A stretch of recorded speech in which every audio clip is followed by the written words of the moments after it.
Shalom anak-anak Ser. Bagaimana kabar anak-anak Ser?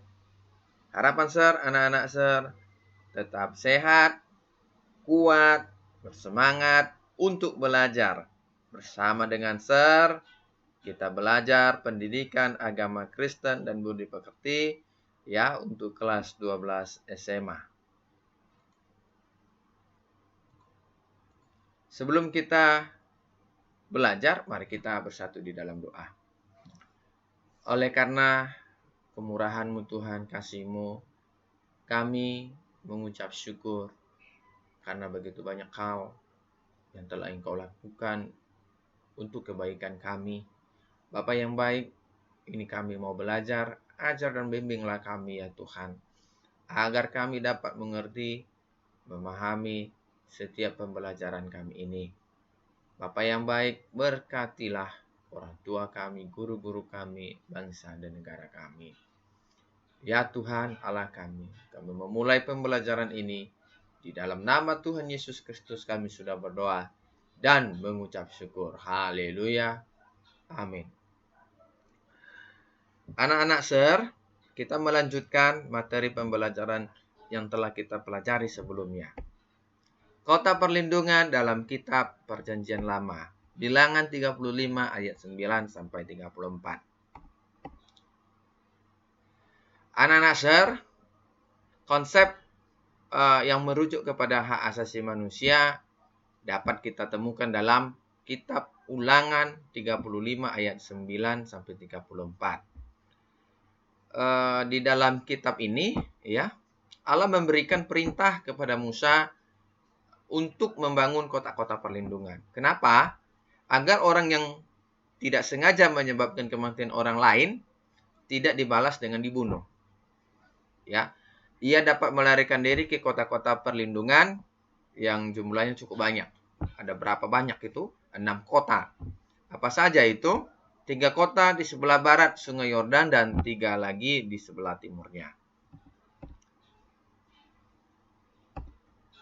Lah, lihat ini gambarnya, kota perlindungan.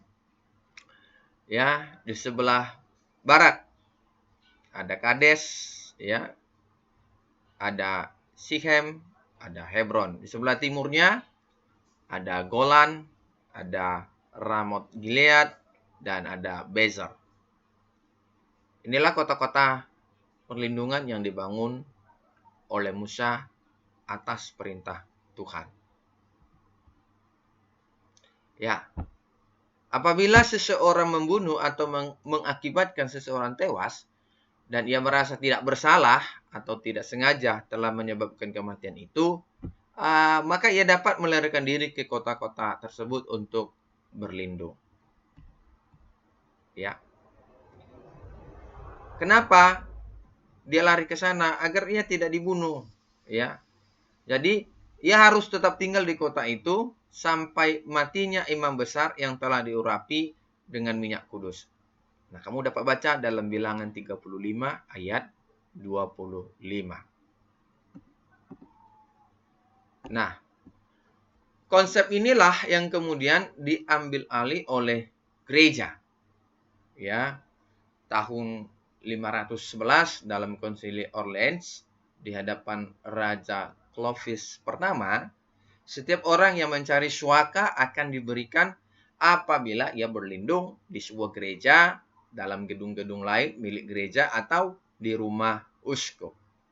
Nah, perlindungan itu diberikan kepada orang-orang yang dituduh ya, mencuri, membunuh, atau berzina. Nah, jadi begitu juga budak yang melarikan diri akan diberikan perlindungan. Namun, ia akan dikembalikan kepada tuannya bila sang tuan mau bersumpah di atas Alkitab bahwa ia tidak akan bertindak kejam. Pemahaman tentang kota-kota perlindungan seperti yang dibicarakan dalam kitab Bilangan 35 ayat 9 sampai 34 menjamin perlakuan yang lebih adil bagi orang-orang yang terlibat dalam kasus pembunuhan. Dasar keadilan inilah yang dapat kita lihat dalam hukum modern, ketika hakim mempertimbangkan berbagai sisi dari sebuah kasus kriminalitas. Nah, sebagai contoh, kasus Nenek Minah yang mencuri 3 butir kakao yang dilaporkan seperti berikut. Ya, Nenek Minah tak pernah menyangka ya perbuatan isengnya memetik 3 buah kakao di perkebunan milik PT Rumpun Sari Antan ya membawa dia kepada kursi pesakitan ya. Bahkan untuk perbuatannya itu dia harus diganjar 1 bulan 15 hari. Ya. Pada masa percobaan 3 bulan. Ironi hukum di Indonesia ya, berawal saat Minah sedang memanen kedelai di lahan garapannya di dusun Sidoarjo, Desa Dharma Kradenan, Kecamatan Aji Barang, Banyumas, Jawa Tengah. Ya, pada tanggal 2 Agustus ya. Lahan garapan Minah juga dikelola oleh PT RSA untuk menanam kakao. Ya, ketika sedang asik memanen kedelai, mata tua Minah tertuju pada 3 buah kakao yang sudah masak ya dari sekedar memandang. Minah kemudian memetiknya untuk disemai sebagai bibit di tanah garapannya. Setelah dipetik, 3 buah kakao itu tidak disembunyikan, melainkan digeletakkan begitu saja di bawah pohon kakao.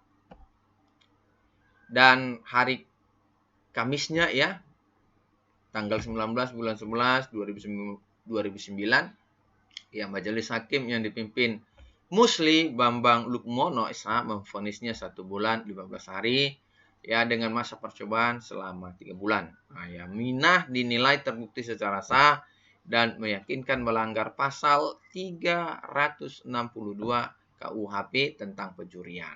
Nah, hakim menangis. Ya. Suasana persidangan Minah berlangsung penuh keharuan selain menghadirkan seorang nenek yang miskin sebagai terdakwa. Ya, majelis hakim juga ragu-ragu untuk menjatuhkan hukum. Bahkan ketua majelis hakim ya seperti yang diberitakan oleh Detikom, Musli Bambang Lukmono terlihat menangis saat membacakan vonis. Nah, kenapa ya hakim itu menangis? Karena ya ia terharu. Kenapa ya nenek tua seperti Minah harus diajukan ke pengadilan karena mencuri buah kakao itu. Nah, jelas ya kalau nenek Minah itu kan ingin menanam kakao ya. Tindakan nenek Minah memang melanggar hukum, tapi ia melakukan karena kemiskinan dan bukan karena ketamakan atau profesi sebagai pencuri ya. Tapi itu pun ya mencuri itu tetap bentuk pelanggaran yang tidak boleh dilakukan ya atas alasan apapun. Nah, hak asasi manusia memberikan perlindungan yang paling dasar kepada setiap orang, apapun juga jenis kelamin, warna kulit, agama, dan keyakinan, usia, kondisi fisik dan mental, dan lain-lain. Anak-anak share, ini ada tugas, ada 2 saja. Kamu boleh lihat di slide ini yang telah saya siapkan untuk kalian. Sampai di sini materi pembelajaran kita ya. Apabila tugas-tugas yang telah saya berikan untuk kalian dapat segera kalian kirimkan kepada saya melalui WA pribadi saya. Shalom, Tuhan Yesus memberkati.